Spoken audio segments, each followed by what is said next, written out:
Assalomu alaykum qadrli kanalimiz obunachilari, hurmatli yurtdoshlar. Juda ko'pchilikdan taklif bo'ldi. Shu qizil bargli pisar daraxtlarini ham video obzorini qiling deb. Kechagi videoda katalfalar, klevlar haqida berganmiz. Katalfalarimizni tevadan ko'rinishi. Nana katalfa daraxtlari, shtampoviy. Orqa tomonda juda ham chiroyli holatda. Bugun esa pisar daraxtlarini tanishtirib o'tamiz. Pisar daraxtlarimiz bular bizi iqlimga juda ham mos hisoblanadi. Qishda barg tashlaydi, lekin yozichi juda ham barglari qizarib, ayniqsa quyoshda chiroy berib turadi. Yo'l bo'ylariga ekilsa, xonadonlarga, landshaft dizaynlariga aytadigan daraxt hisoblanadi. Bularda sovuqqa chidamliligi ham yaxshi. Bizi klimatga juda ham mos daraxt hisoblanadi. Ham meva qiladi. Mevasini kompot qilsalar ham bo'ladi. Qolaversa, bular gullaydi, erta bahorda juda ham chiroyli holatda gullaydi pisarlarimiz. Biz issiqqa mos hisoblanadi. Bemalol qo'rqmasdan ekishinglar mumkin.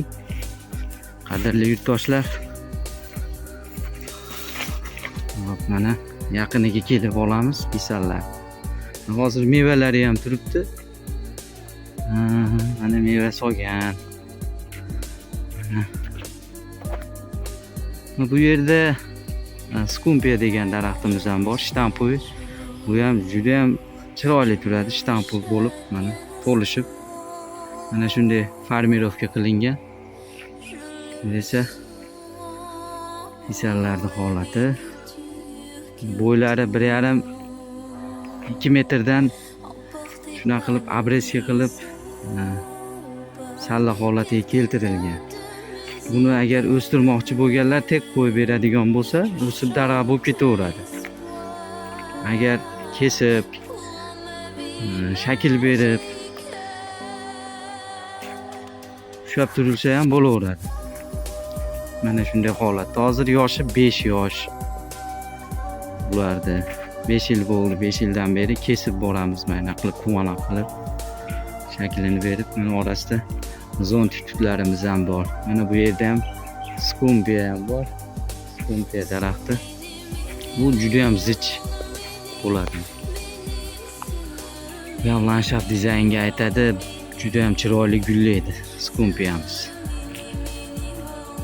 Bu yerda mana nana katalfalar 2,5-3 metrlik. Bu esa kiparislarimiz. Bu esa tuya goldimiz.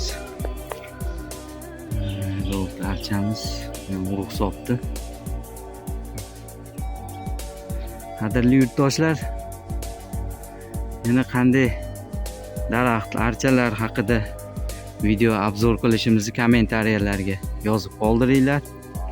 Albatta sizlar uchun har bir daraxt tanishtirib boramiz. Like bosib, ushbu videoni ko'pchilikka manfaatli bo'lish uchun albatta qo'llab-quvvatlab qo'yasizlar. Like bosishni unutmanglar qadrli yurtdoshlar.